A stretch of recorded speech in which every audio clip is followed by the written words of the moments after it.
Sean. So your name is Sean from Nova Scotia, Yeah, and you're 40, 41. 41. Yeah. I was gonna ask you, brother, man. Since I've seen you around here, how's life? How's life when it comes to like how's life treating you? Well, it could still be a lot worse. Like, we still try to stick together. But it seems like it's more a lot of people like we're all in the same struggle, and then they're all starting to rob each other, and it's nonsense. Yeah, people robbing each Yeah, other. it's like, well, how are we supposed to get out of this when we're robbing each other? You know? Yeah, the other day Harmony and Lindsay and them, Yeah. Yeah, they're it's they're ridiculous. they're Like when I was a kid, I was on the streets too, and same situation. But we weren't like that. We all worked together. We all ate together. yeah, Nobody suffered. yeah. I was gonna also ask you, brother. What do you think the government should do to help with regards to the homelessness Well, situation? it's not to be offensive, but we need to start. Our government needs to start helping us. Yeah, They're sending money to all these other countries. It may look good for the minute, but in the long run, there's more and more of us on the streets. Like the cost of living is ridiculous. A lot of the people out here, they have full-time jobs. and they're still There's homeless. people sleeping in their cars that are real estate agents, that are construction workers living in the Delta. Like, it's the cost of living. Like, it's not being compensated. And I was gonna ask you, have you got shelter yourself, or have you not? I won't go into Delta. You won't go into. No, Did they kick you out? nope. I won't go there. You refuse to I go. refuse to. I'd freeze on the streets before I went there. What's the issue though? Because everyone keeps So saying it's that. not safe. The staff is not safe. I mean, like the staff, they're not helping people. Yeah. They're feeding. They're more enablers than helping. They're supposed to be helping rehabilitate people, get them into the flow of living on this, getting off the streets, getting into work habits and everything, and they're not. There's other shelter programs that are actually working. They're in stages where they start with they volunteer, along with their assistants, and then they get them into homes. There are some people that have gotten homes from the Delta, but it's Not it's many. not it's not it's not no, it's like Nowhere they're near. just trying to make it look good. There's investigations all over the place.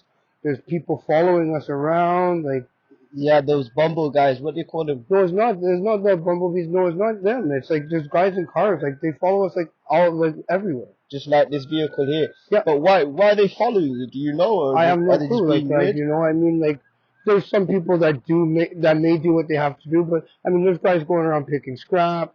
There's guys going around and they're following everybody. There's people that have run like. It gets to a point where you feel like it's like a conspiracy. Like you start to feel like you're paranoid schizophrenic. Exactly. Like, and it's craziness. And I was gonna ask you, speaking about being schizophrenic and stuff, how's your mental health right now? No, I'm not doing too bad. Like, I Yeah. mean, I still have my support group. I still talk, my ex-wife's still my best friend. I've got a lot of friends. I was actually, it's funny because, well, not really funny, but up until like maybe like not even like 6 months ago, I was off the streets. I was doing good. I was like building stuff and helping the people on the streets, and back here I am. Wow. I was gonna ask you as well. Like, you woke up this morning, so you woke up today. How do you wake up each morning knowing that you're in the same situation? You know what? It's just, I honestly, I think the morale could be a lot worse. Mhm. Like, I mean, I could think there's gonna be a lot worse situations, a lot worse ways to wake up.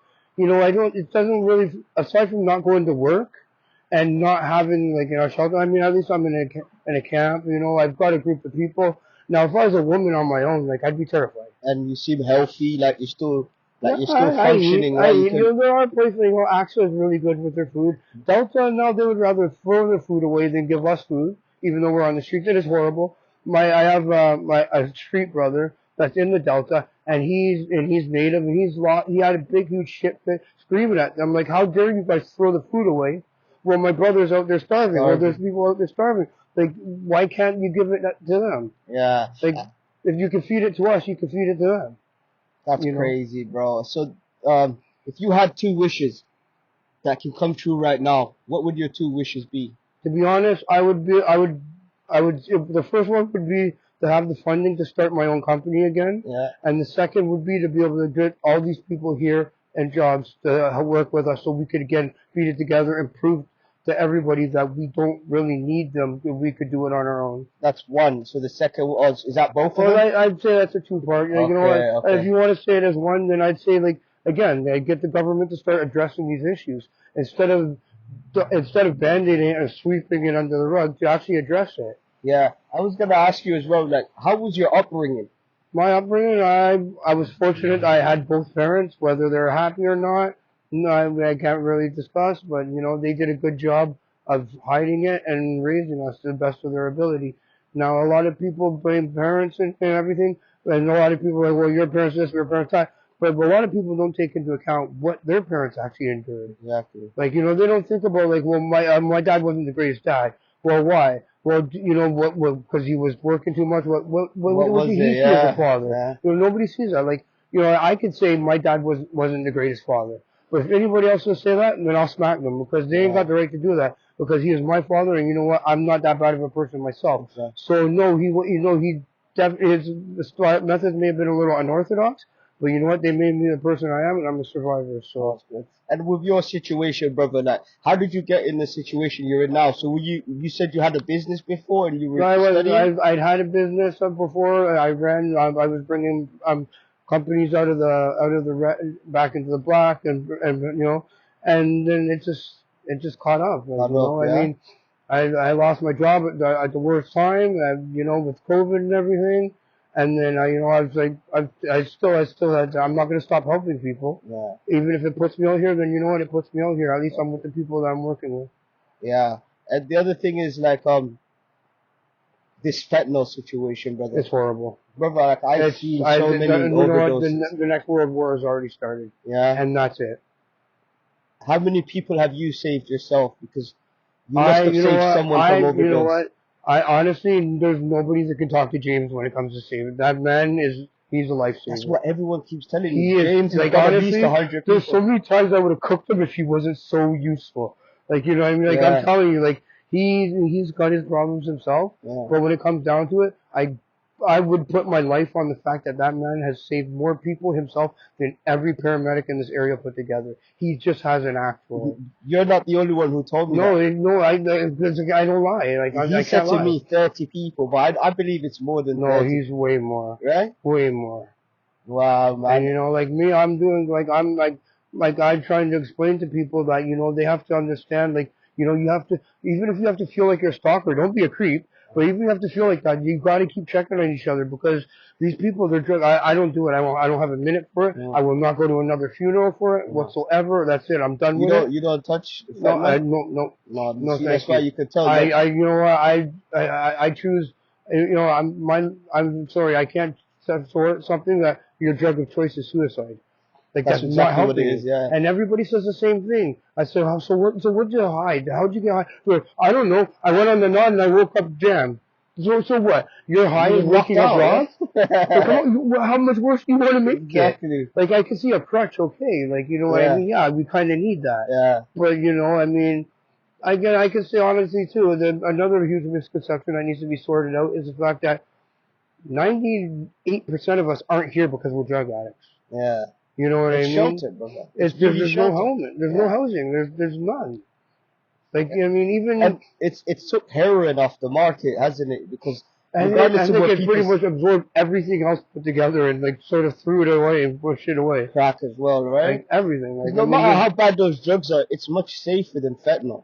Well, right? You can recover. Yeah. I mean, you can recover from fentanyl, but, like, I mean, if somebody's not there or if somebody's not educated... You know, not to mention the amount of people that don't even know they have opiate allergies. Exactly. Exactly, bro, man. Wow. And say now, yeah. Today, obviously, the weather's not bad. It's just a bit of rain. Yeah, but like this winter, it's gross. I'm sorry, but I mean, I'm not frozen. Yeah. Look, since winter is approaching, where are you gonna stay, and like, how are you gonna? You know what? I'm trying to actually right now. Like, this is not my camp. I have another camp. Okay. And I'm just here because these are where my friends are. Yeah. So you do have an actual camp. The girl that I'm supposedly dating, she's an assassin, but whatever. But she's on the streets too. She was kicked out of Delta, but I got her a place with a friend of mine for the winter because she's got cancer, so she can't handle the cold like that, right? So then, how do you stay warm, brother? So you have a tent, Well, and well, what I have a happens? tent, and what I do is I've taught people the different ways of like survival, right? Like, I mean, you can build a house out of skids, you know, and it's a very useful. Like, I mean, I would love to help people learn how to teach them how to do it. But I mean, like, really, you go back to the basics, right? You use the skids as framing, as walls, floor. You got to get it off the ground. I mean, you got straw. You can get straw or even grass if you need to. You get straw that's just cheap. You know, a lot of construction sites will have it. I got all mine from an event at the Scarborough Town Center, Okay. and then you stuff it in there. That's insulation. That's the first insulation. So I mean, insulation. they got places that are built out of mud and straw in Africa that date BC. They're That's still true. standing. They're still Yeah, there. they don't have our climate, but again, it works. And so how do you stay warm? Do you start a fire? Now you can have a little fire in there, but even like I mean, you don't overkill it on the size. You get a few people in there. The body heat itself it's essentially gonna keep you warm. So last winter, is that what you've done? Oh, How did you survive, brother? You do what you gotta Wow, do, man. And I'm telling you, it's absolutely it's not unskilled. nearly as bad. Like if you just again, you have to have knowledge and you have to be able to lean on each other. If you can't Wow, lean on each other, you're a lone wolf, and that's it. You're done. You can't do it on wow, your own. There's no way. wow, bro. Fucking, bro. I can't believe that because it's like most of us don't know that, right? And right now, Well, with look at in Alaska. They live in houses made of snow. You know what I yeah, mean? Like yeah. And I'm we saying can like do it. if all goes to bad for us, say like the regular everybody else, yeah, we would know what to do, right? Well, but that's why we need each other. That's why we don't stop robbing each other because you know what I know, you don't know, and what you know, I don't know. So Exactly. again, We need that's each why other. we need to work together. Like you know, Yeah, it's like any other sports team, right? yeah. Every player has their key part. Exactly. So you know, sometimes you may feel useless, but you're not. You've got to be part of the team. Yeah, bro. I don't want to keep you out here much longer, brother. I have just last two questions. First one is, what advice would you have given the younger you? Meaning, as in, like, what advice would you have gave yourself before you got to this situation? Honestly, just network, man. Because, like, you know what? You can say what you want about education. We all have education. Like I said, I'm an audio engineer. I've been an asphalt inspector. I've been construction inspector. You know, like, just realize you got at any point that carpet can be pulled out from under your feet. Yeah. So that's that. And then now for my younger audience, brother, what advice do you have for them? Since you're out there on the streets and you could see, like, you've lived both sides now. Just What? like honestly, I'd say the best thing I could say is just be skeptical, but be open-minded. Because at any given time, your whole world can change. You know, like we could, like if we were to strike war, we'd all be in the same boat. So I mean, like you know, and then remember too, yeah, that sometimes can be rough, but there's places that have it so much worse, and that's their whole life. We're blessed here. Even homeless, we're still doing a lot better than people with homes in other countries. Wow, brother, man, that's sick. And obviously the other main thing, which is what you're not on, which is drugs, brother. People, is that something they should stay away from? What advice Well, I would you mean, give like I them? said, like I can't tell you to do it or not do it. Just remember, you have priorities, right? Yeah, And it's a crutch. yeah, It's not a life. You know, like I mean, it's not going to make your life better. It's not necessarily going to make it worse. But again, it's if you're doing it, you're leaning on it as a crutch, then okay. Like you know, I'm not going to tell you that drugs are the worst thing in the world because you know what, they do help us get by. yeah. Pharmaceutical drugs are a lot worse than the drugs on the street. On the Anyways, they're a street, lot yeah. more dependent. You become a lot more dependent. Sleeping pills, anything and everything the government's going to give you is going to put money in their pocket and you out of sort. Crazy, man, bro. Any last words to my No, just take audience? care of each other, man. Stop killing each other. Stop hurting each other because you can't do it alone. And one day, you know, if you're going to be a bully, remember that guy that you're beating up is going to be the guy on the other side of the interview table one day. Remember, you need the nerds. And if you want to Exactly. be a crook, if you're not a nerd, you ain't got nobody to eat from. Exactly. So either way, you got to take care of each other. Real, man. Thank you, brother, man. How do I say your name? Sean. Sean, right? Yep. Thank you, Sean. 42? Yep. Yeah, man. Thank you, Sean. Thank you for everything, my friend. No problem.